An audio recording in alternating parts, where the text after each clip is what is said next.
Hi, everyone. Today we have a guest from Venezuela, Sandro. Hi, how are you? Hi, I'm doing great, Leah. Thank you. How you doing? Good, good. I'm glad to see you here. Thank you for coming. Thank you for having me. Of course. I just have a few questions and we will start from your story. How did you move, when you moved, and all that, please? Okay. Whew. Like you say, I'm originally from Venezuela.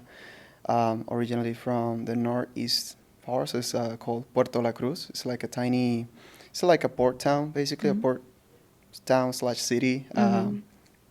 And I moved to the U.S. back in 2012. I first came to Wichita, Kansas, to study for the ESL program, so English as a second Mhm. language. And then at the same time, so I moved back in 2012 there at first because I had already gotten a scholarship at Lindenwood University, Mhm. which is in St. Charles, Missouri. So I went to Wichita first because they had a good program for English, and then secondly because my sister was already there Mhm. at Wichita State University. So that way I wouldn't, just come to the country blindsided alone. Mhm. So it was a lot of help having her in there. So I was there for like 6 months, and then I moved to St. Charles, Missouri. Then I was finally all on my own, Mhm. and I lived the entire, I guess, collegiate experience. You can call it that way. That in addition to being Venezuela and having to travel back and forth a couple of years in December to see my Mhm. family in Christmas, which I was really happy about. And then So I graduated back in 2016 with a double degree in interactive media web design and digital cinema arts. And then I completed a master's degree in 2019 at the same university for basically communications with emphasis in promotions, marketing, Mhm. advertising, all of that. Nice. Yeah. Do you use it now? Yeah, Yeah. yeah, I'm using all of it for my own, I guess, business. I've been Mhm. trying to start a business for about a year and a half now. Um, so yeah, it wasn't even a year ago that I was still doing Uber Mhm. We'll here in do Las that. Vegas. Yes, but luckily and thankfully for me, the very first year doing the business, it was all in negative. Obviously, Mhm. like every business, every startup, For sure. especially if you're doing everything on your own. Yeah. You're very familiar. I'm guessing. You are bootstrapping this podcast. Yeah. I guess. Yeah. I know what it is, and we all know. I feel like all immigrants know what it's like to do Uber, DoorDash, all that kind of stuff. Hmm. And I don't, some people would be ashamed to say it, but I feel like it's okay. You don't have No, yeah, to. yeah. You should never be ashamed of whatever job you have to do Yeah. to pay the bills. You're That makes working, sense. you're not stealing, you're not doing anything bad. You try your best, right? Exactly. Yeah. What about the school? Was it hard for you? Like, what was your English level by that time? Uh, Phew. Yeah. So if going to university is hard enough on itself, imagine going to university while doing it on a language that you didn't grow up Mm-hmm. knowing, right? So it's interesting because I actually did learn quite a few things on a language that I did like. I learned a lot of terms in English that I didn't even know how to say them in Spanish. Really? Yeah, so I will actually had to like like I will know the terms. I will know Mm-hmm. some stuff in English that I actually don't know in Spanish, even Mm-hmm. though I grew up my whole life Yeah. speaking in Spanish. But yeah, it was quite an experience Mm-hmm. to say the least. Obviously, it wasn't easy, but there were so many, especially at Lindenwood University, we had so many international students. Mm-hmm. I believe the international program was just off the roof. Basically, it was amazing. Um, Obviously, it wasn't perfect, but I believe at the time, if I'm not mistaken, it was so long ago. Lindenwood University was one of the three or one of the two only self-sustaining universities or colleges in the United States, Mm-hmm. which meant that because they had a lot of backup from I don't want to say investors, but mainly donations, I think. Mm-hmm.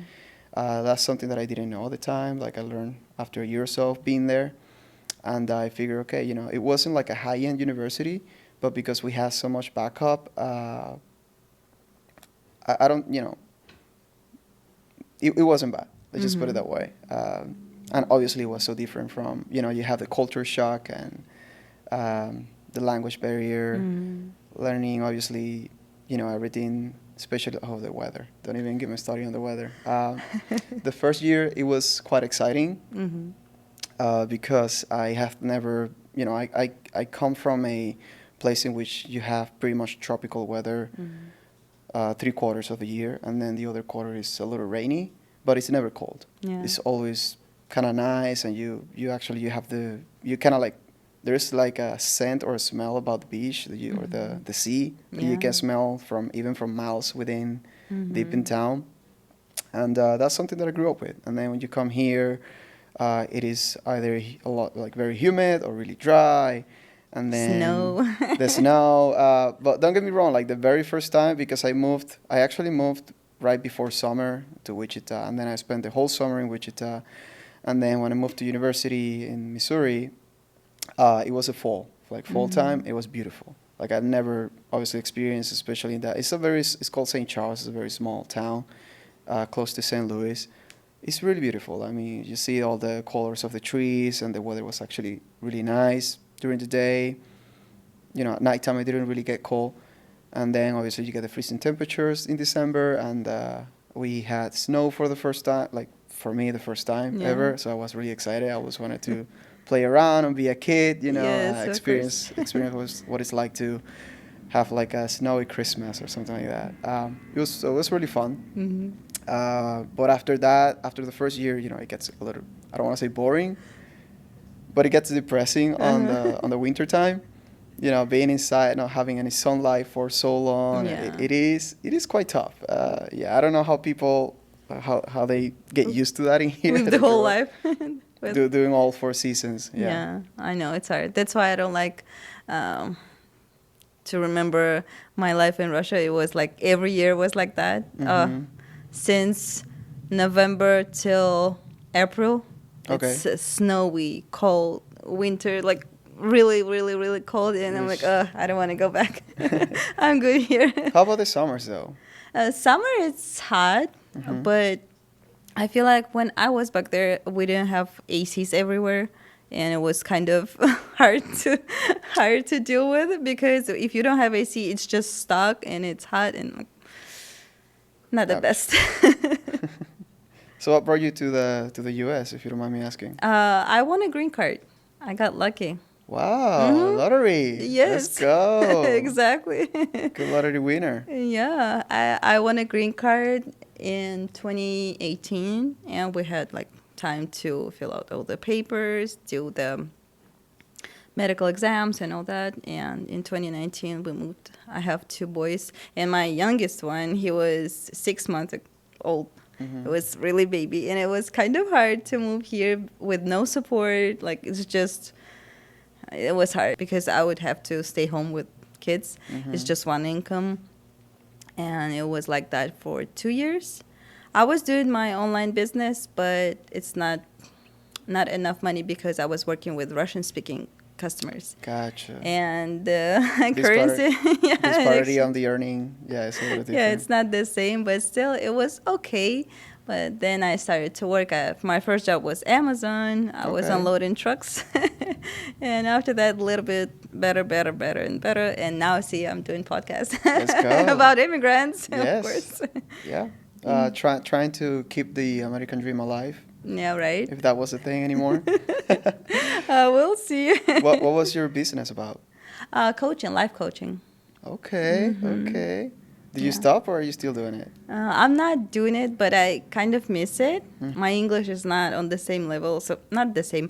I mean, it's not good enough to do coaching. It is pretty good. It's more than enough, trust me. People always say that, but I Mhm. feel like it's just when you talk regularly, like Mhm. regular conversation, it's okay. But if you need to, I don't know, go deep with a Mhm. customer, with the client, it's kind of requires more.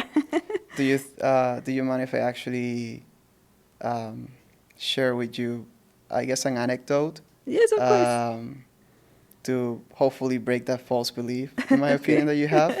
Let's do it. Because I mean, if we're having a conversation, you're more Mhm. than enough qualified to do whatever you want. Mhm. As far as if you were a life coach before, The only in my this is my humble opinion. Mhm. Don't get me wrong, Sure. please. You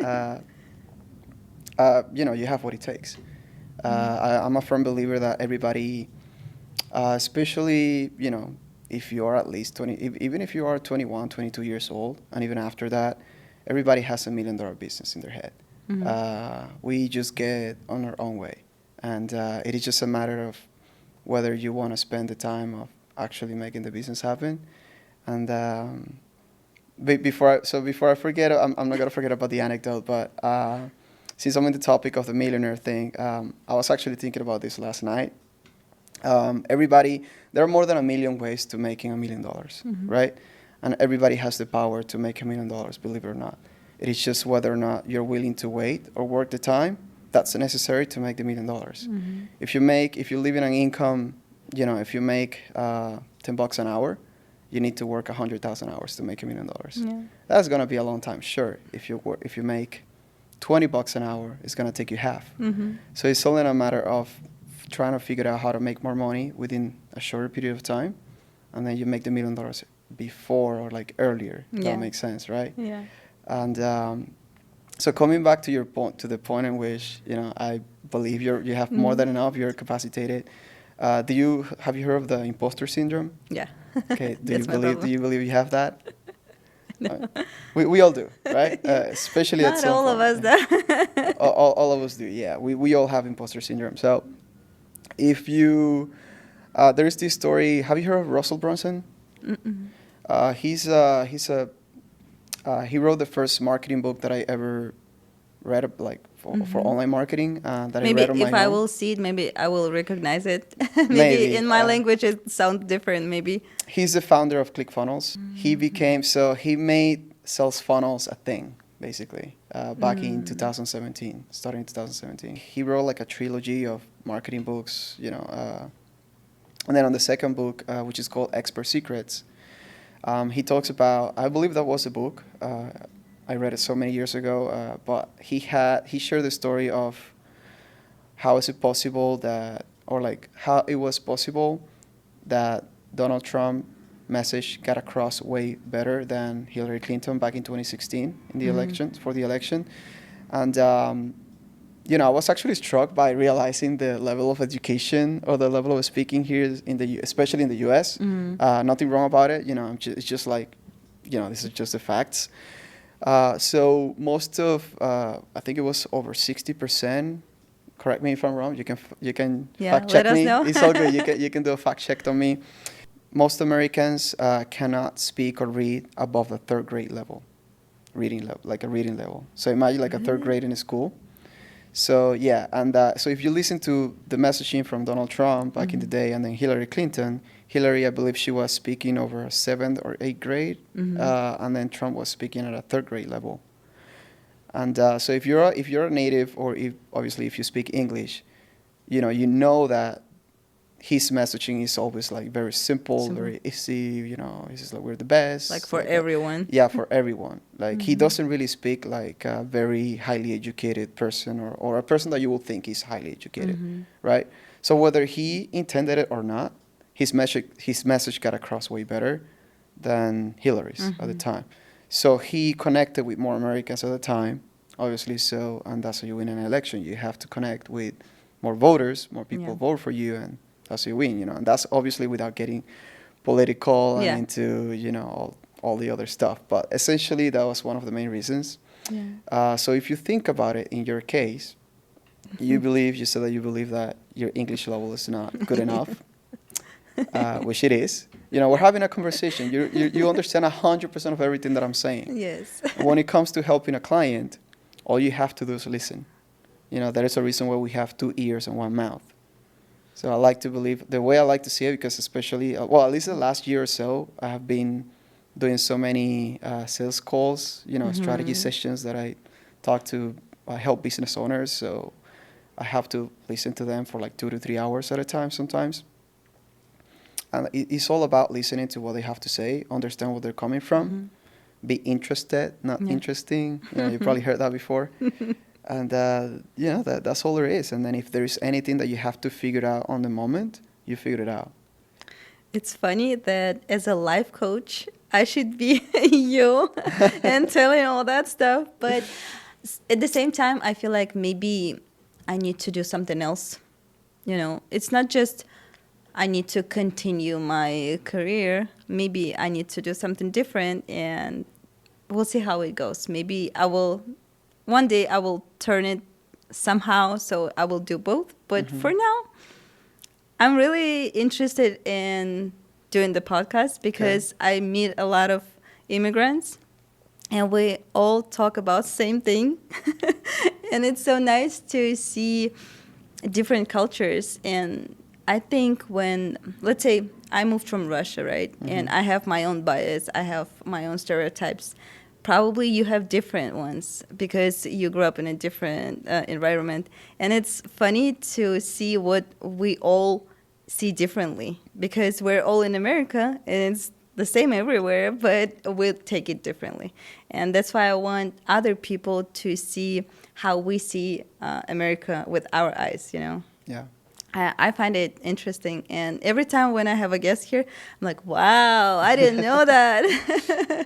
That's interesting for me. Yeah. It's the same for me. I believe if you're my like when I asked you, when we connected the first time, just this weekend, Yeah. and we actually scheduled this like pretty much It's super fast. so really, really, really fast. I really loved what you had to say about just it's a podcast about internationals sharing their stories, and stories are very powerful. Yes. Like I think what was the quote? Storytelling. Storytelling is the art of selling. I think that's the way I like to put it. Yeah. But kind of. also storytelling, is how we communicate. True. It's essentially if you can remember.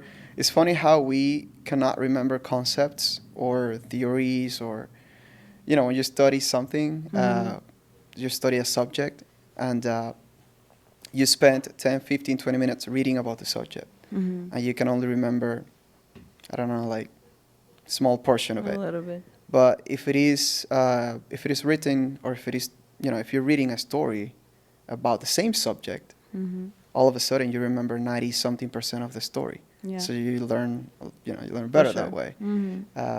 And especially for us internationals, when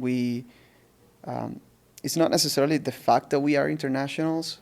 In my opinion, it is the fact that we are just going to a different place, learning an entire different world, and that definitely opens your eye, and it opens your eyes, and it opens your mind into like a new perspective of seeing life, because you're not looking at the world through the same lens that you were looking at it before. Yeah, for sure. So that definitely, I also believe, I don't know, well, Russians are probably the same, but I do believe like if you meet somebody here, at anywhere, like at a cafe, for example, or a restaurant, if it is an international person, more times than not, that international person is going to be more empathetic and more welcoming and more friendly than others are not. They're not. I'm not saying that they're not Americans that are friendly, right? Because there are plenty of them.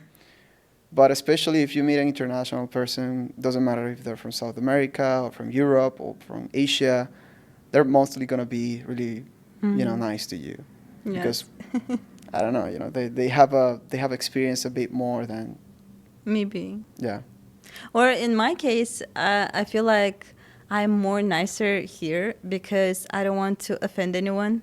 Just being mean. Gotcha. That's why I always try to be extra nice, in case I didn't reply right or I said something wrong. Just in case, with my smile, I will cover it. I feel like it. You have a beautiful smile, so yeah, you Thank you. do the job very, very easy. Thank Yeah. you. Thank you. Yeah. I feel actually on my side of the story, I actually had to do the other way around, because we are. I don't know if it is. Well, yeah, it is our culture. We are super friendly. How you probably know about the French people when they salute each other and they say hi and they go to the double kiss, like double cheek kiss. We usually just do one cheek, and going from that, like I will say hi whether it is my friend from high school or like a friend of my mom. If we're like, if we know each other, we're friends. Like, hey, nice to meet you. Hi, how Yeah. you doing? We go kiss on the cheek. And then when I moved here, nobody like You're like, nobody does that. So I had to like learn, like I had to mm-hmm. teach myself to not like. Because it was a Do habit. So like, hey, if I see a woman, hey, nice to meet you, and I would go for the kiss on the cheek, and they'll be like, oh, friendly, or like, yeah, yeah, I okay, yeah, know. that's I'm the same way. So in Russia, they don't do that, but mm-hmm. in Georgia, we do that. Okay. Everyone, we just hug, we kiss each other. Mm-hmm. It's like really touchy nation. Yeah. And I'm like that too. So here it's a little bit different. But honestly, people who I meet, they're kind of the same as me. Not only immigrants, Mm-hmm. locals too. Well, like everywhere I go, we always hug each other. I don't know why. It's just, I guess, my environment are like that. We hug each other, and I like It's your it. energy. Maybe. I think it is your energy, definitely. Yeah. Maybe. Now I remember how we met today. Yeah. So you see, Yeah. but you were talking about our perspective here when we moved to this country, and I wanted to ask, did you feel like your personality changed since you moved, or you're still the same? It's funny you mentioned that. I actually don't really know, Mm-hmm. but I do know what my friends have said about me, Mm-hmm. especially when I came back, like the very first year that I came back home. I had already spent, a year Mm-hmm. outside of the country, and then I come back home to see my old friends. And then the mom of one of my best friends, she was giving me a ride back. Like we were at their place, and then she was giving me a ride back home, I think. And it was just she and I in the car, and then she told me, like my son, he said you haven't changed at all. Like we were talking because she was asking me, so how's everything in the U.S.? Mm-hmm. How do you like it? And then she told me, Carlos said you haven't changed at all, like single bit. And Mm-hmm. I was like, okay, I guess that's good. I don't know. But yeah, like I have, I'm pretty much the same, but I have changed a lot. Hopefully in a good way. You feel Because like inside you changed, but people don't see it? I feel like I'm inside the same. Mm. I have learned how to behave in a different way when necessary. Mm-hmm. If that makes sense. Yeah. I guess you have to learn how to read the room. It is a lot because obviously from the culture change, I have learned so many different aspects of the American culture, Mm-hmm. and believe it or not, also like the French. I think it was a French culture as well, because I met so many international like people back at Mm-hmm. university. From it's kind of crazy. Like I was thinking the other day, I think I have a friend in every single country of the American continent. Every single one of them. Really? That's at least that I made friends of. Uh-huh. I can probably go to Facebook and send them a text or send them a DM, and they're gonna reply Nice. from every single country in the U.S. and then obviously from Europe as well. Mm-hmm. Not every country in Europe. Even South Africa. Like I met people from South Africa. We will like joke. Actually, my first my first ever roommate was from Africa, and like he was super nice, and he wouldn't like be the stereotypical kind of guy when you go to a college and you think they're all party and things like that. He was super quiet. We were both. He was at a higher level Mm-hmm. compared to me when it comes to the English because we were both in the English Academy in the ESL program, and he was like super neat. Just he will just go back whenever he was in the room. He was just doing homework or talking to his family through Mm-hmm. Zoom or something. But that's it. That was everything. And then there were a lot of more African. I guess it was interesting. Like the African community was really big in that program, and then also the Arabic Mm-hmm. from Saudi Arabia. So the African, they were super nice. They taught me the Asanto type of music, Mm-hmm. dance. It was almost like it was almost like salsa, I think, too. Mm-hmm. So it's pretty cool. And then obviously I learned a lot about the Saudi Arabia culture, Saudi Arabian Little bit. culture. Mm-hmm. They taught me words in Arabic as well. So like every single morning, what I was saying, hey, salam alaikum, alaikum salam. And then our class was sort of like, hey, yela, yela, yela. Like that just Yeah, means like, let's let's go. go. Yeah. Yeah. Yeah. But yeah, they were really nice as well. And actually, before I forget, you said your friend's mom said you didn't change at all. But what do you think what they expected from you to be like? It depends. At the time that I was actually, when I was able to first come to the university, it was still a time in which it wasn't crazy hard to do. It was hard. Don't get me wrong. Thankfully, I had a scholarship, but because of all the socialist politics and everything that was in place because of Chavez, we couldn't get, for example, get the dollar, like the dollar from the Bolivar, which is it was, or I guess it still is, I don't know, the Venezuelan currency to to get that exchange to US dollars, it was nearly impossible. Like you had a reason to travel abroad, and then you have to go through the bank to the government, and they will have to approve a bunch of documents for you to be able to exchange a little bit of like a decent portion of, from bolivars to the US dollar, so that you could do whatever you were supposed to do outside. So if you were to go to college, they had they had a special governmental body that all the international Venezuelan students had to go through, and they will make it nearly impossible for us to get the dollar exchange. So that was one of the ways for them to keep everybody inside of the country, right? And then also obviously get people uneducated, because that's how they banked, and that's how they kept that's how they kept in power. They kept it was, I don't know, but you're probably familiar with this, but it was the old dictatorship playbook. Whether you want to call it communist or socialist, it's just a dictatorship. Yep. And it is all in the playbook. They started controlling the media, they started controlling everything, essentially. So at that point, if you go, like if you were to have friends going abroad and then coming back, I don't necessarily know what people will expect from it, except that, how do you say this in English? Like, there will be, I guess you will expect them to come back, believing that they're better than you. Does that make sense? Like I'm cool. Like you're like, oh, now I'm cool because I went to the U.S. and you didn't, things like Yeah. that. So I don't think necessarily, if you travel abroad, or like if you are in the position that we are, you're not necessarily going to change because that's within who you are. If you change, it's just because you wanted to, or that was who you were all Even along. before, you just didn't show it. Exactly. Yeah, I agree. Yeah, just sometimes people think if you move to another country, everything is cool. Yeah, like you don't have problems, you don't have struggles because you're in America now. Like at least for my country, they will think everything is nice. You have a lot of money because everything is different. Like the salary or your pay is bigger than over there, so you live your best life. Oh yeah, you have a nice podcast room, so you're killing it. You're living the dream. You're making a lot of money, and they just have no idea. Yeah.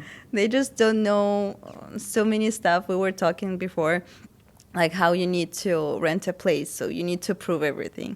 You need to have all the documents. In my case, it was good because I had a green card. It was easier, but still, no one wanted to rent a place for us because we don't have a credit history and all that. And it's hard. Even now, I'm here like 6.5 years, and still, when I need to find a place to live, I'm like, no, please, just not again. It's so hard. Wow. You have to prove everything. And last year, actually in January, I was trying to get a place, and I gave them my pay stubs and all that, and they're like, oh, unfortunately, we cannot rent this out to you because to be able to live here, you need to make like $12,000 a month. I'm like, are you serious? How much was the rent? Like 5,000? No, 2,000. It's because I was in a lease for my previous, and it didn't end yet. I just moved out, and they say you need to make 12K. I'm like, if someone makes 12K, would that person rent a 2-bedroom apartment? Probably not. They'll have a house. Yep. Most likely. Yeah. It's so this system is I don't know, it's hard for me, and so many small stuff like this stressing you out, and people don't know that. They don't know how you have to move around all the time, or if you're sick, you cannot go and have care like for free, like in your own country. Don't even get me started on the healthcare subject. Yeah, Right. I actually I don't. I consider myself. I'm grateful. I'm lucky because I haven't gone to the doctor in so many years. Obviously, a big part of it is because I try to take care of myself, and but I can't imagine even if I needed to go to the doctor, I don't know what I will do because it's just part of how the system works in here. Yeah, it's hard. You have to, obviously, like especially for the timing of this podcast, which just came out of the American government came out of just a big shutdown because everybody's pointing the finger, blaming each other. All they're trying to do is just to make healthcare affordable for most Americans, and they think, oh yeah, like it's funny how they mention like they seriously believe that internationals are the problem, and we're here to steal jobs, to get free Medicare, like Look at seriously, us. like seriously, dude. No, I mean, it is unfortunate, like yeah, it's just the way it is, unfortunately here, and that's something that I had, that was something else that I had to learn when I moved to the U.S. The political system, how different it is. Like for example, the first election that I lived when I was here, I was like, but why this person, like Hillary, actually she won the majority vote, but she didn't win the presidency. So it's You're like, why? how is that even possible? Like, yeah, but in my country, if you win by one vote, Yeah. you win. Like, Yeah, that's it. there is no reason. Case like, closed. Case closed, period. There is no reason to be like electoral colleges or like, depending on the states in the area, how many. No, I mean, it's just a general vote. If you win, you win. And I'm going to take a wild guess and I'm going to say that 99% of countries are like that. If you win the majority vote by one vote, that's it. You're the president. Yeah. And that wasn't the case here. Yeah. And then I had to learn about, like Democrats stand for this, and then Republicans stand for this. I'm like, sure. I lived in a house, believe it or not, and I actually didn't know at the time. So I did back when I was in St. Louis, at the university. It got so hard at some point. They used to have a summer program in which like a Lindenwood, in which we were able to work to stay. So we will work full time at the university as international students, and that will cover the tuition, the boarding, room and board, and that's it. So basically we will live and work at the university for the entire summer, because a lot of us didn't have the means or the money to just travel back to our countries or do anything else. And as internationals, we are not legally allowed to work. Yes. Right? So that was a legal way for us to work at university because it was a special program that they had. So we're not stealing jobs from anybody. And yeah, let people know who doesn't know, when international students come here to study, they're not allowed to make money. No. So they have to either have money with them, or I don't know. Yeah, so the way it works, at least that I knew, and I think it was very common, I don't know today, but it was very common 10 years ago. All of universities, most universities will have a program, it was called Work and Learn. At least in my university. And I noticed in Wichita they also had it. So as an international student, you could work part-time at the university, whichever positions they had available, and they will, if they had the program available, right? So you will only make $8 an hour, but you're still working and quote-unquote learning whether the cafeteria, the grounds, like, doing housekeeping too as well. So all these jobs that they're like super cheap to hire, but it was something to work at and do something at the university at the same time. And that's pretty much the only way you could make a little bit of money to pay for whatever. And that also usually, so in my case, that was money that I actually never saw, because the work and learn means that you will get paid certain like $8 an hour, but that money will be deducted from your tuition fee. So it's not even money it's not like you can put it in your pocket. Yeah, exactly. I'm not even earning money. It's just tuition money that is going straight to university to quote unquote help me pay for my tuition fee. That was it. So yeah, like that's how they got away, I guess, with those kind of programs. As of today, I don't know. I don't know how universities are handling it. I I want to say yes, they're probably still doing the same. Yeah. But yeah, we're not, internationals are not allowed to vote. They're not allowed to work unless you have a permit. And then if you have a permit, it's still super hard to find a job. Um, believe it or not. So, and this is a story that I was one of the main. Do you believe that everything happens for a reason? Yeah, of course. So ever since I was a little kid, I've always had tendency, like entrepreneurship tendencies. Like as a kid, I was 8 years old, and I was I was into skateboarding. And I grew up in a very, very small town, say like 1,000, 2,000 people tops in the small town, right? And I had a couple of skateboards at the time. I think it was probably through 8 or 9 years old, somewhere there. I had 2 skateboards, and then so I would use the new one for me to go out to skateboarding with my friends. But obviously not all of my friends and a lot of the guys in town, they had a skateboard. So what I will do is I will rent them the skateboard that I wasn't using anymore for the hour. Right? So they will just come to my house, and then I will have my mom, okay, this is the time, okay, this is how much it is, and then come back, come back on time with the skateboard, right? And if anything happens, they knew we knew who they were. Yeah, There's of like course. no contract or anything. So it's just like, hey, here you go. Like, I know where you live. That's fine. Yeah. Just go ahead and have fun. So I will rent, like, somehow I figured, I thought, I don't know why. I was like, hey, but I can just rent it out. And I rented it. Obviously, I didn't make a lot of money, but that was like But still. the very beginning, right? I made some change to buy, snacks or like a soda or something like that. So yeah, I'm mentioning that story because back in 2016, obviously I came to college and I was always decent. I was always really good at school. I hate reading, but for some reason I was good at school. And so yeah, when I graduated college here back in 2016, keep in mind I had two undergrads on me. Like I had two degrees basically, 2 majors in 1 degree. So my very first big hire interview, let's say it that way, during Christmas, I went through a process of becoming the head of multimedia of this huge hotel chain in the Midwest. So it was going to be a big deal. Okay. And I was just fresh out of college. I didn't know that I had to, get more experience before getting that job. But at the same time, I said, why not? I believe it was the 4th. Like, I went through a series of interviews. And, like, if you don't pass the first one, they don't call you again. So it was like the 4th or the 5th call already, like a whole week waiting for a call, doing the calls and going through the interviews. So and on the last call, they said, yeah, we would love to hire you. And I was like, okay, super excited. Awesome. And I asked, so what's the next step? And then they said, well, but before we do, they say, we love you, we want to hire you. But before we do, are you a citizen? I said, no. Oh, but you're working on getting your citizenship, right? I said, well, yeah, I guess, it's just not that easy. It's a complex process, but I am legally allowed to work. I have a work permit, so I'm fine. They said, well, yeah, let us know. So when you get the citizenship, let us know. We'll hire you. We'll love to have you.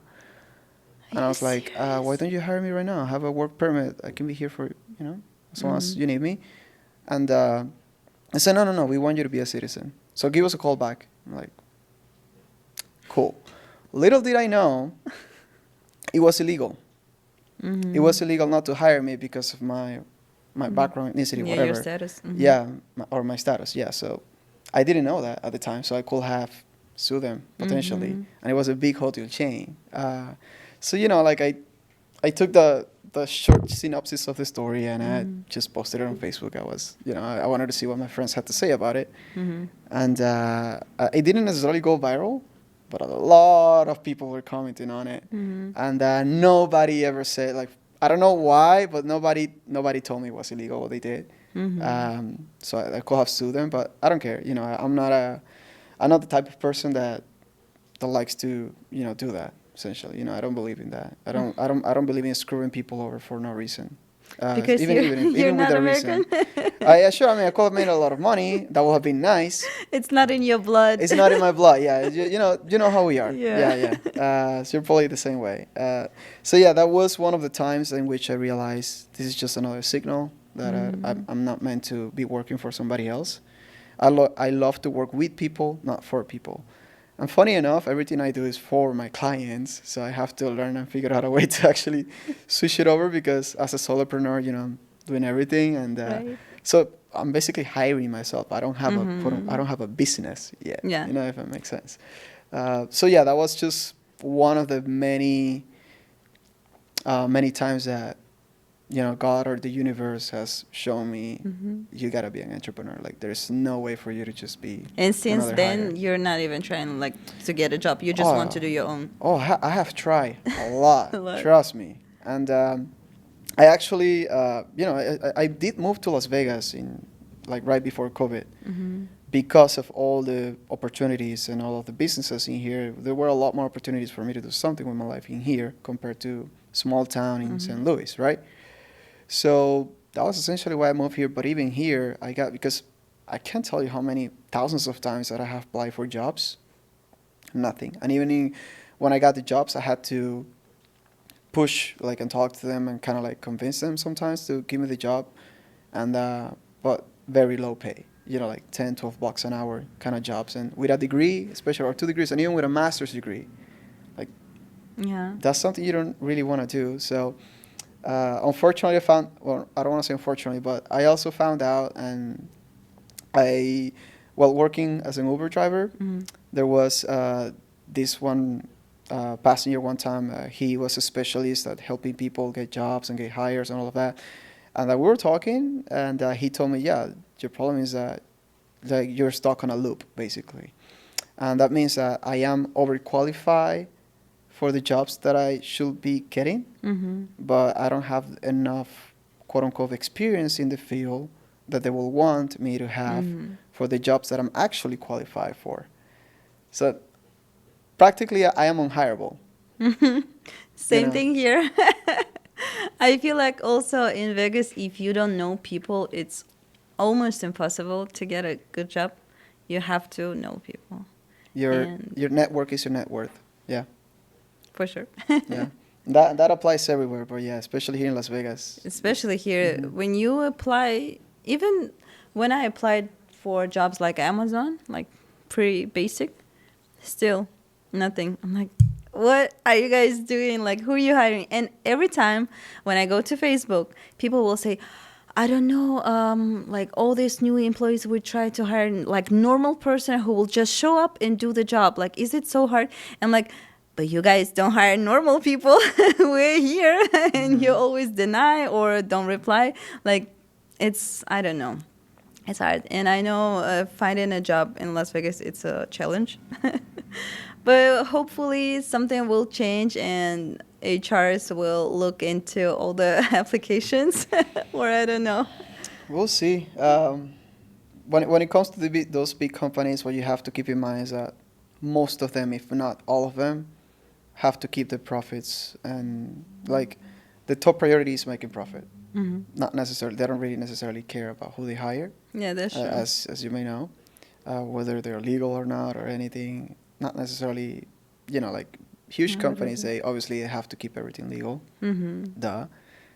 But at the same time, the top priority is keeping their investors or the board of investors happy. Yeah, Whoever's at the top. for sure. And unfortunately, I know some companies will just post the job just to promote the business. It's not real. That's also true. Yeah. Yeah, you're just applying for nothing. You just and also I don't know how it is in Venezuela, but in Russia, if you apply, so let's say I don't want to say any website, but any job websites, you put your resume or whatever, and if you find a position on that website and you apply for it, you just applied. Hmm. But here, you find a position and you want to apply, you have to go to their website, create an account, and fill out everything all over again. And it so many times when you apply for a position, I'm like, why you can't just do it like more simple? Hmm. Just have one website, you have your own resume, what says everything about you, what they need to know, and just apply. Like, why is it so hard? I don't know. Yeah, they make it hard. But I guess in my opinion, it's probably a filter so that that only very interested people on the job are applying because they're going through the hassle, they're going through the troubles to get their application through. Mm. And then so that, yeah, that's just my opinion. And then obviously some companies, they just don't know any better. You know, they just make it really tough and they don't know. And that's what it is. Is They it don't the even same know. in Venezuela or no? Actually, don't know. Oh, I don't you've know never tried because, to find a yeah, job I over never there? really applied for a job in Venezuela because I left when I was 19 years old. Mm-hmm. Like as soon as I turned 19, I left the country. Mm-hmm. And then, I graduated when I was 17. So I basically took the whole year to bowl, to like do bowling. That's what I did. I grew up bowling my whole life. Mm-hmm. So when I turned 17, I basically took the whole year to try to quote unquote go professional without necessarily, because there's no professional league over there. I just try to improve my game Mm-hmm. because I was really good, and I actually made the national. So during that year, I won a couple of like national championships. I won the youth championship, and then I made the national team, and that's how I got to start traveling, representing the country. Mm. Funny enough, like back, that was in 2011, on my first trip with the Venezuelan team for the Pan American Championship in Dominican Republic. That's where I met one of my old competitors, like from, I think he was from Puerto Rico, and then he told me about Lindenwood. He told me about the university. Mm. Like we exchanged, like he told me, yeah, this is the coach, so you should try. And I'm like, okay, cool. I got the coach's email, and I sent him an email right after the tournament. And during the first, like in that tournament so Pan American Championship means it's pretty much entire Americas continent, Mm-hmm. right? So the U.S. all the way from the U.S. to the bottom, right? And I got a third place in the first day for like singles, and so I guess that sparked some interest. I had no idea, I was gonna do so well. I wasn't really expecting anything. I was just happy to be there. I was just trying to do my best. Everything happens for a reason. Yeah, everything happens for a reason. And then it was very, very, very good experience. And that's when I started to even open my eyes a bit more, because I got to hang out and meet people from all of these different countries. Mm-hmm. They're all about my age, because it was the under 20 championship, right? So it was really, really cool. So yeah, that's how I got the coach's email, and then with the little English that I knew at the time, then he replied. I sent him videos, and he was like, "Yeah, like they got me the scholarship right then and there." I was like, "Yeah." So it took me about half a year to, do the prep work and apply for the visa. Which, by the way, if, for those that don't know, if you're trying to get a student visa, you have to be accepted at the university and be pretty much enrolled at university before you actually can go and apply for the visa, and then see even if you get approved for the visa to come as a student. So that's why it pretty much took more than half a year from the moment that I got approved to Lindenwood to like we sped up the process. We did it as fast as we could, and then to the point in which I actually was able to travel to the U.S. Oh yeah. Nice. Do you guys still have a U.S. embassy in Venezuela? In Venezuela, I don't know. No. We did. I think Maduro, he shut down the U.S. embassy back in 2013, maybe. Mm-hmm. Yeah. Do you miss Venezuela? I do. I do miss the weather. I don't necessarily miss everything else. A lot of aspects of it, especially. I mean, it's hard for me, because that's a question that I kind of get a lot. If I miss my country or not. The last time, here's how I put it. The very last time that I went back home was in for Christmas 2014, so December 2014. That was the second time for me going back home for Christmas break, or the second. And something happened that Christmas, down there we don't really have like cops, like we have more like the military. The military are the cops, basically. And as you may know, they're corrupted too, and unfortunately, they do bad stuff. Let's just put it that way. And so I was just hanging out with my friends this one night. There was it's like a scenery view close to the beach that you can go at night, or like pretty much almost any time. You just park your car and then you see see or whatever, which is not a lot to see, just hanging out in there, right? And there was like a group of 6 of us, right? And I was driving, so with my friend, she had a Jeep at the time. Like she drove us there, so they all left, and we're about to leave too. So she's like, she's still like learning to drive, so she's struggling to get the car, like getting started. It was a stick shift. But anyways, we were there just like maybe 2 minutes after they all left, and then a bunch of a bunch of military cars that just pop up. They just showed up, and they say, "Hey, what are you doing here? You're not supposed to be here. Like show me all the car documents, blah blah blah." And that's how it all starts all the time. So like I help her out. We get the documents, so we give it to them, and then they make us wait for a long time. But keep in mind, this is like a space in which there's nobody around, because it's kind of like I said, it was a scenery. It's kind of like up high in the mountain, but not really. So there's nobody around. Yeah. They are all armed military guys, and then it's just the 2 of us. We don't have any guns or anything, obviously, because guns are illegal there. Nobody ever carries any weapon. So after a while, they like I'm the one talking to the military guy, and just I guess negotiating, if that makes sense, because he comes to me and then he tells me, here, like documents are good, but like you're not supposed to be here. It's pretty late, so you're gonna have to come with us to the police station. And the police station for us is basically, how do I put this? Like you're arrested? You're arrested, and it's a rat hole in which anything can happen to you. That's the simplest way to put it. Like, to put it mildly, that's the way it is. And I'm not necessarily scared for myself. I'm scared for my friend, right? She was only she's like a 20, 21-year-old woman, and who knows? Who knows?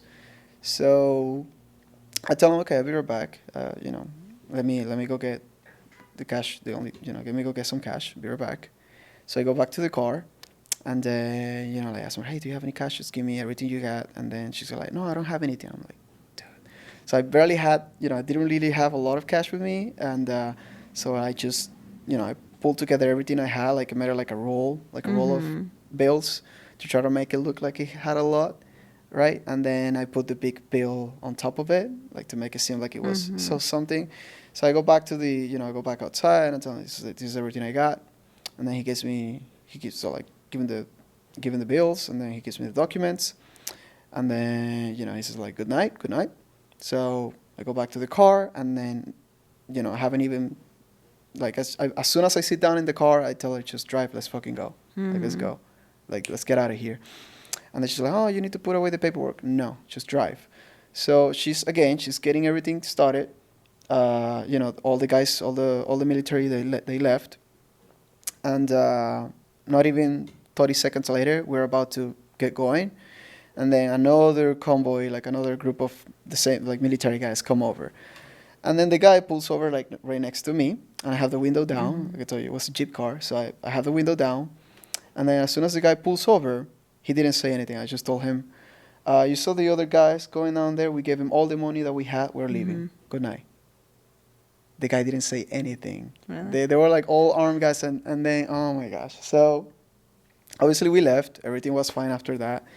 But it was such a I don't know if it was the adrenaline, the rush in me or something, that I shouldn't have said that. The guy could have easily kicked me out of the car and be like, what the hell do you think you are? Yeah. They could have, it could have gone very, very wrongly. But I guess it was a good thing, that I told him, hey, I gave them all the money we had. That's it. Good night. We're leaving. And we left. So at that point, on the drive back home, I realized I'm never coming back. Like this time when I leave the country, I'm never coming back. And it actually, it was the last time. That January, because usually the plan was for me to come back every December, right? Because I still had more years at school. At that time, I said, this is the last time. I don't think I'm, and that was the last time that I was in the country. Yeah, so I don't wanna go back to a place in which the military is corrupted and it's not safe. When people ask me, oh, shall I visit Venezuela? Yeah, it is a beautiful country, some places, but especially if you're American or international, dude, you're a target. You can get, have heard so many nightmare stories of people just arriving at the airport and then being kidnapped from the airport, disappear, right?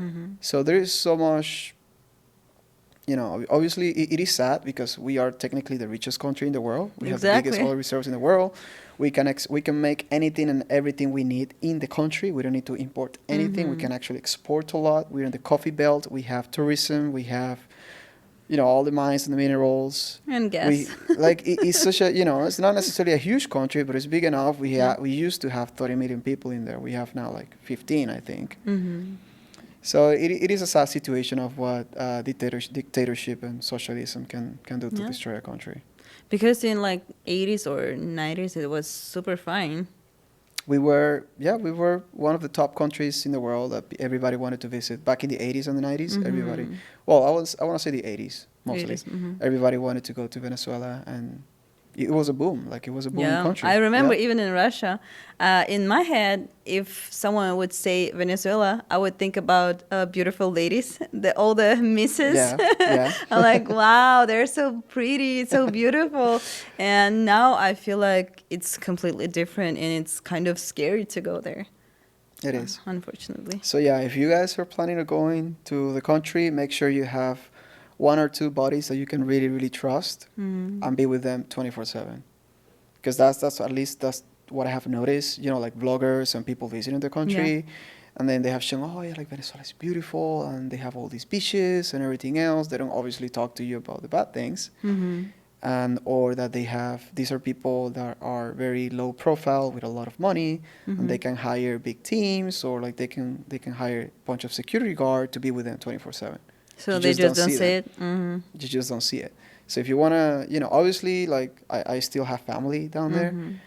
So it's not to say like it is a hellhole, because it's not, but it's not necessarily safe. And then, like there's a shortage of like medicine, and, the light will go off, like you will lose electricity, like 2/4, I don't know, like a half of the day for most of the day, like many days in a row. And you never know. Yeah. You're never going to have running water, it's just a lot of things going wrong for the country, unfortunately, that, that's why we have been pushing to get out of that dictatorship for so many years. Especially, like Corina Machado, like Maria Corina, she just won the Nobel Prize of Peace, Nobel Peace Prize, because of all her work to try to, show the world that we actually won the elections last year. Actually, to this very week, I think it was last year, we did win the elections. They just stole the elections again, and they stole the power. So Maria Corina, she's pretty much like the leader of the opposition, and she's been the leader of the opposition for like, I don't know, 10 years now. We have had many other political leaders against the Chavez and Maduro regime, but they all have been swept away, and even at some point incarcerated because of just being against them, not doing anything You're illegal. not allowed to be. You're not allowed to speak up. Yeah, and that's something that is you guys are seeing it here in the U.S. now, and ever since like even in 2016, I knew it. Like I was like, how people are gonna vote for this? Like, I don't have anything against your political affairs or your view. Like I actually, like I was gonna tell you the story. Like I actually lived with a Republican family, and they treated me with love and respect, and I treated them with love and respect, and I considered them, like I had an uncle, and my American uncle and auntie. They were in my graduation, both of my graduations at college, but it is unfortunately because that I got to see their beliefs, their belief system, and the things they will see in the media, media they will choose to believe, and all these crazy stories and what they call like conspiracy theories, and it was just kind of heartbreaking for me that they will believe those things, and at the same time I taught them they learned the value of like, oh, so they knew nothing about geography, sorry, so they knew nothing about obviously like South America or Spanish obviously, but I guess I kind of grew on them, and they grew on me. But yeah, it was like that to me. That was the very first time that I realized, oh, like there are actually people that believe these crazy things that are not necessarily true, and because of that radicalization, we're living in the country we're living in right now. But so you know how it might be in your country, right? And when you came here and you see all the protests and all that, like people speak up, people fight for their freedom, how do you feel? For example, like when I saw all that, I'm like, wow, I didn't know it's possible, you know, because um, sometimes it will happen in my country as well, but it doesn't go anywhere. It doesn't help. I'm like, why you just go to get beat up? Exactly. You just go home and that's it. And you even get more in trouble after that. So it didn't make sense. And here I'm like, wow, it's actually working. Like government does something. Seems to be working. Honestly, I don't. We don't know. We never really know what's gonna happen. But yeah, I was surprised. I was. One part of me was surprised. One part wasn't really because of all the bad things that are happening in the country. But yeah, like seeing the big protests that they just did, like the No Kings protest that just happened. Yeah. It gave me a sense of hope, a little bit of relief, knowing that obviously there are more people here that believe that, something's got to change. Not necessarily to say that the system is good with either the Democrats or Republicans or anything like that. The system is broken, period. Yes, it is broken. Everybody admits this, it's broken. Where it goes wrong is that when politicians are lying all the time. And then a lot of people believe them all the time. And they're just doing whatever they have to, whether they believe whether they believe it or not, on the messaging of whoever the political leader is. They just do whatever the leader is saying, whether they believe it or not, because that's just going to get them more money, more points, and that's just going to get them elected and all of that. So, it's all the politics game, basically, Yes. unfortunately, that they do here in the U.S. Exactly. And it's just the way it is. The difference is like from what I see from my background, I can tell that people here actually think, most of them, that political system will do something for them. So it's good to think this way, that it has to be for you, but in reality, political system is never for you. They're just for themselves. And it's like a business. They just look what's profitable, what's not. Like they don't really care about us. They Yeah. can pretend that do something visible, so we can say, oh yeah, they care about us.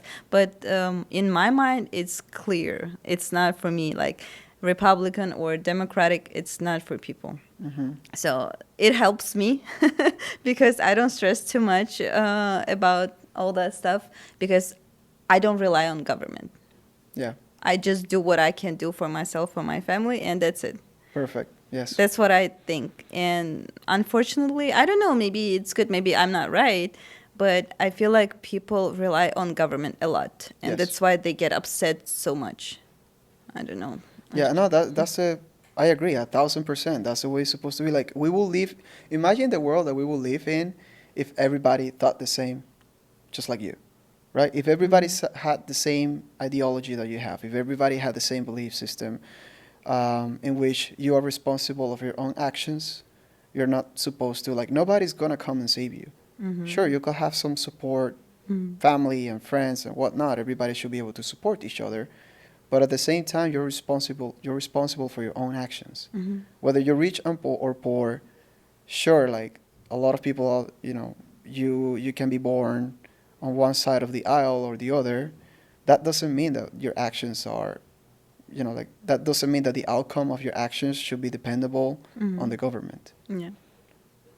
And I'm not talking about like the government doesn't need to help low-income families or something. I'm not talking about that. I'm just talking about like the way you look at life and government and all the systems. Yeah. Because you never know what happens. So from my experience, I was born in Georgia. And it was Soviet Union back then. Then it disappeared. After that, there was a war between Georgia and Russia. So I had to move. My parents had to move. I grew up in Russia. It's already two different countries, two different mindsets, and all the systems and everything. Then I moved to United States. It's completely different story. And from what I see, it doesn't matter what country, how great it is. It's still not about people. It's just their business. It's not Yeah. for us. It is. The thing is, like, what most people don't realize is that we have the power. The people of every nation, whether it is a dictatorship or not, they have the power. If they want to topple a dictatorship or even a good government, they are within their rights to do it. Obviously through peaceful. Yeah. Because there is a difference between trying to raid the Capitol, like the January 6th incident, if you can call it an incident, and just being able to walk on the streets peacefully, making sure your voice is heard, Yeah. and things like that. So there's obviously, there's a big difference in there, but everybody has the power to make a change. Just to give you, well, I guess to make a point in what happens in my country, what has happened for so many years now, we have had so many, crazy protests, even, going for weeks protests, like to try to topple the dictatorship, topple Maduro. I think it was back in 2013. And, it was in the news outlets internationally. Everybody was seeing what was really happening. People would go out to to be on the streets protesting against the government. And then the government will throw their tanks at the people. And it's like, dude, like, seriously, I mean, what's going on? So, unfortunately, in our case, if the government, like in Venezuela, the government owns the military. The military has all the weapons and has pretty much all the power. Because they have been indoctrinated and pretty much, they have been indoctrinated with this crazy ideology and mindset that, like patria, socialismo, muerte. So it means like, so you have to be a patriot. They believe in patriotism, socialism, or death. So it's either socialism and like their country or death. That's what they choose, right? And that was indoctrination originally from Chavez, which was indoctrinated by Fidel Castro, which is, dictator from Cuba. So Yeah. all of that, And they were like, friends, right? yeah. So all of these, like Chavez, like he thought that Castro was his dad, basically. He loved Castro like to death, and that's one of the reasons why he went to have his cancer treatment in Cuba, Cuba. where he died, because he went to Cuba to think like, oh, it's gonna be better for me there, and then he went to Cuba and then he died for it, right? On a surgery, I think. So unfortunately, like they are obviously there's like a tiny, I don't want to say tiny, but there's like a bubble at the top that controls everything in the country, right? And they make sure that they keep that control. Whatever means necessary, they do it, right? They just, whether they keep lying to the public, and they throw the military on the streets to shut down the people. It's like, hey, either you go home or we're gonna be at war on the streets for a long time. And that's what happened. They were at war at the streets for a long time. And then obviously it's kind of like after a long time, the dust settled, and then people try to come back to their normal day-to-day because they have to. Yeah, they have no choice. They don't have any means to keep eating or anything like that. But the country had gone so much, like so deep. I think it was back in 2017 where we lived the exodus, the biggest exodus of people in the Western Hemisphere. So the American continent was in Venezuela. People were just walking out of the country through the Colombian border. And to do that is a crazy journey. Like you will see a bunch of people dead on the road, with all their like belongings. The people will just take all their belongings as much as they could, and they will just travel to the edge of the country and then try to walk through outside of the country. And then they started migrating all throughout South America and Central America. And that's where you started to see a bunch of, like, the news kind of like going crazy. Like in Chile, they had they were doing racism against the Venezuelans, and then in Peru, and then in these other South American countries. Because, obviously not only the good people left, but also the bad people as well. So you will also have a bunch of criminals migrating towards South America and Central America, and then they will think, oh, all Venezuelans are bad. And then if they meet somebody good, all Venezuelans are good. So it was a huge exodus, like a ton of millions of people left. Like 50%, right? Yeah. So 8 to 9 million by 2019, I think, left the country already. My uncle was one of them, actually. I have an uncle that he had to do the entire journey, Mm-hmm. and then he went to Peru. So obviously all by foot, basically. Mm-hmm. So could you imagine travel countries all by foot and then by foot? Yeah. So yeah, just one of the millions of stories of people, trying to survive, basically. I know what Yeah. you're talking about, because when we had the war in Georgia, my dad, so we went to Moscow, and my dad would stay with my grandma because she was sick. She was in a hospital. And when she passed away, he had to take my grandfather and his sister to walk because they couldn't do any airplanes, nothing like that. So they would have to walk through the mountains to go to a safe side. And on the way, there were so many criminals, of course, who wants to rob you, steal stuff. And it was so hard too. So plenty of stories about that. So I kind of know what you're talking about. It's not easy for sure. Did they make it safely though? Yes, they did. But Good. it was like, it take month, because we didn't have phones back there. Oosh. Yeah. No connections, no nothing. Mhm. And you don't even know if they're alive. You're just sitting and waiting. My mom was telling me, like, I didn't even know if my dad was alive. So yeah, it Wow. was hard. Must have been hard. Mhm. Yeah. Well, I'm glad they made it though. Yeah, Yeah. thank you. Yeah, I know government doesn't care again, because all the people who struggle and they have to find a way to find a better life, they go through hard situations and they have to make tough decisions. Sometimes they even, like, families got separated just because of that. But it is what it is. If you have to survive, you have to do something, right? Yeah. But 'Cause today we're here. Thanks God. God bless America. Yeah. We're okay. It seems like, I mean, you cannot really see it. By the time of this recording, yeah, I can tell that these are probably the last days of this government. Mm-hmm. Don't get me wrong. I mean, it's just the way I see it. Mm-hmm. Maybe it won't. Maybe it will. We'll see. But everything, because I have seen this before. Like I've seen how the dictators play the dictatorship game. Basically, they play the fascism or whatever you want to call it. This is just people at the top trying to keep the power, and they do the power by benefiting the billionaires or the trillionaires now, and keeping the poor poorer, and then keeping the rich happy. And then at the end of the day, that's something else that we have here. Like they have here in the U.S. Back in my country, I don't think it is that way, but here, they can receive donations, like crazy donations of millions, of hundreds of millions of dollars for the political party you want to support, so that whenever they come in power, and then they help you out, right? That's just natural. That's just a game. Back in my country, I don't think it is that way. Or at least there's no even, because there are not many, or they're not billionaires basically. Everybody, like, the only way for you to have money in Venezuela is if you are within the bubble of the top government, because all of those government officials, they're like billionaires basically, all of them, whether they are military or not. They are protecting they're all being protected within the same bubble, and they have a ton of money, obviously, as you can imagine.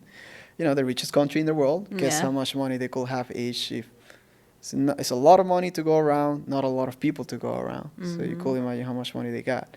But in here, what I have learned, what I have seen, is that not like people that run the country are not necessarily the politics, but the people that give the money to the politics, to the politicians. That's just the way it is in here. Yeah, that makes sense. But actually, I know one phrase. It says, government always has one more bullet than you.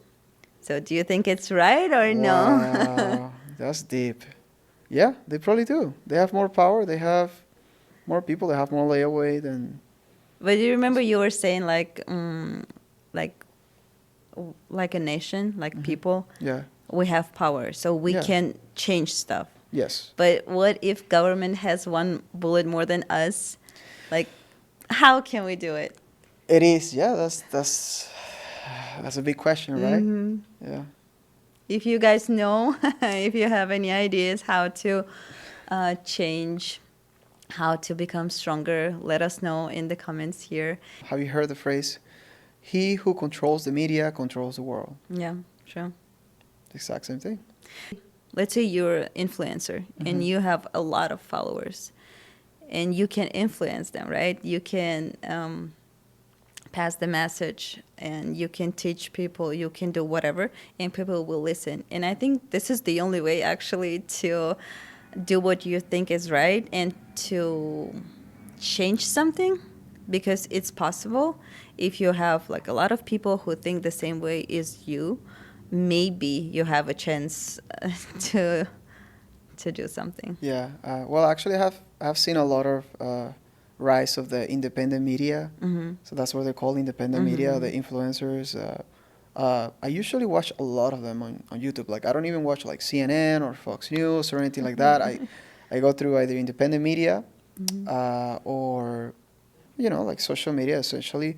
But at the same time, I have taught myself to never believe everything I see at first, because do your own research, Exactly. and that's something that essentially, I guess that's something that I truly learned while going through college, because you have to, in order to get some, whenever you're submitting an essay, which we didn't have ChatGPT back then. We had to Just actually saying, learn. we had to actually do the work, right? We had to proofread. We had to go through different other peer review studies. So like doing like meta studies, which is a study of multiple studies all at once, and draw your own conclusions, right? So, I'm a firm believer that most, if not everybody, has a decent brain on their shoulders, and we should be able to tell, the difference between black and white. And there is a reason why we can draw our own conclusions. So most, what you see in the quote unquote radicalization of, I want to say, most Americans, right, is because they're not able to think for themselves. They're not able to draw their own conclusions. They just, believe, so if the president says so, we are in the best country in the world. It's like, yeah, so Yeah. why? I mean, why do you believe him? If the president says so, like everything is fine, everything is fine. Is it really? Okay. Yeah. So, so yeah, like if there is, if everybody was able to just, think for themselves and not necessarily jump the gun, like they say, and think or believe somebody says something, it is true right then and there, we will definitely live in a much better place. And not this country alone, like everywhere in the world. Like if everybody was, like more kind and more empathetic, more thoughtful about not just themselves but others. Sure, we are, as a human race, we're selfish. Like that's just the way it's supposed to be. You're supposed to be selfish because you want to survive, right? But at the same time, you're also able to, like I was saying, think for yourself, for the commonwealth. Maybe, sure, like the common health or the commonwealth of humanity, if you want to put it that way, right? If you want to go Miss Universe type of pageant answer, yeah, I wish peace in the world and things like that. So how do you achieve peace? And I think that's also that's something that I told you when we first were chatting about the podcast. I'm a firm believer in inspiring the change that I wish to see in the world. And you may have heard from Gandhi. He said, be the change that you want to see in the world, right? And obviously I pretty much stole it from, well, not like steal it from him, but, like I took the same idea.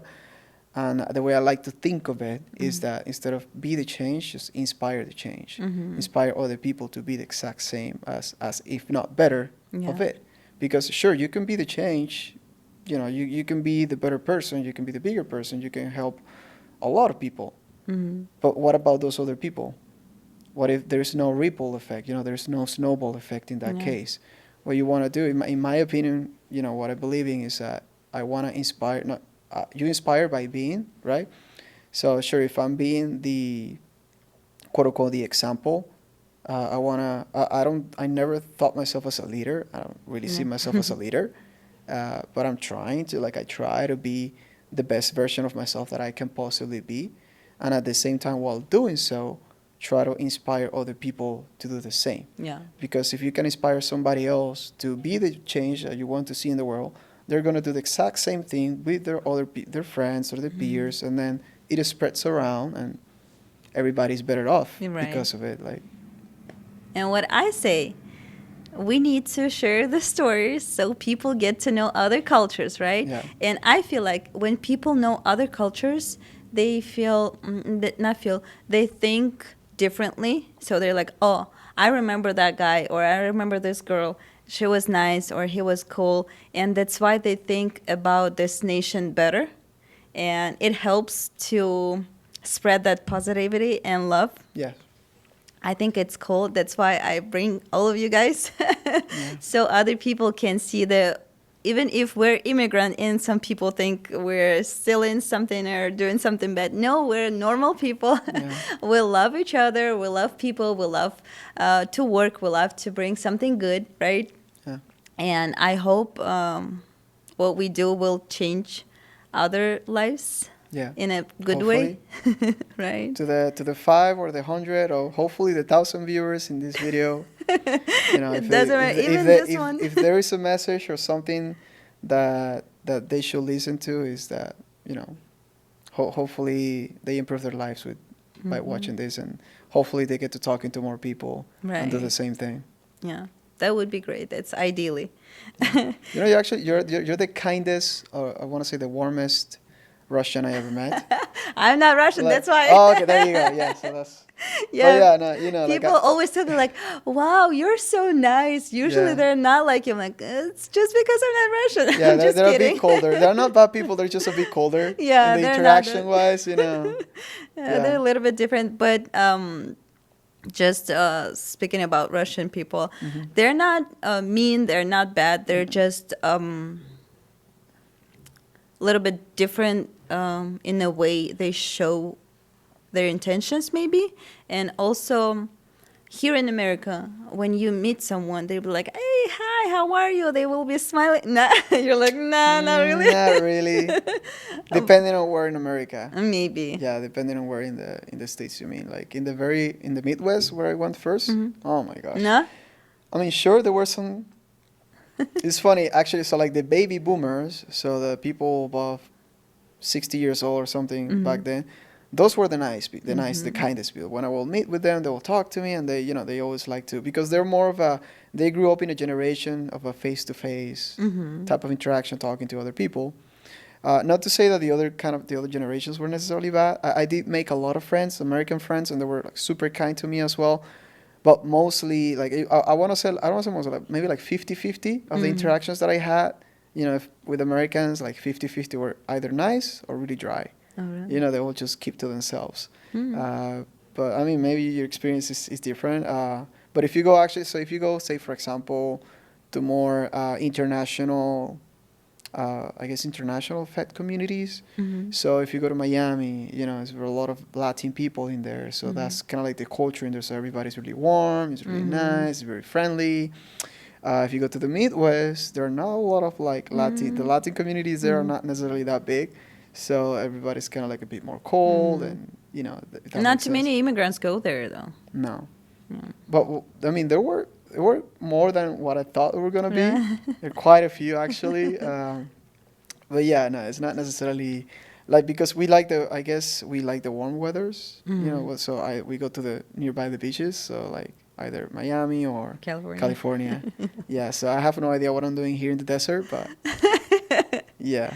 At least it's warm. It's not that cold. Most time of the year, yeah, Yeah. it's really warm. Actually, yesterday it got so freaking cold in here. Yeah. But I like it. I like the rain. I miss the rain. Yeah.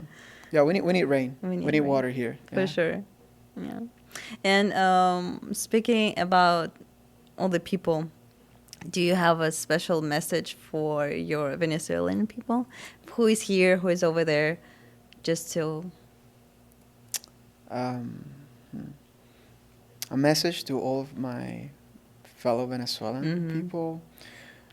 I mean, if they are in the country, obviously to stay strong. you'd be surprised how many people, like the amount of people that are actually doing super well in the country still to this day. The influencers and all of that. I'm surprised when I see them, when I see the stadiums, like stadiums full in a concert. I'm like, is there anything going on in the country Right. that I like? Are they living in a bubble or something? Is my family like different? Living somewhere different. But anyways, what I will say is that just keep being the best that we can be, which is keep demonstrating the way that we grew up. Keep sharing our culture. Our food is amazing.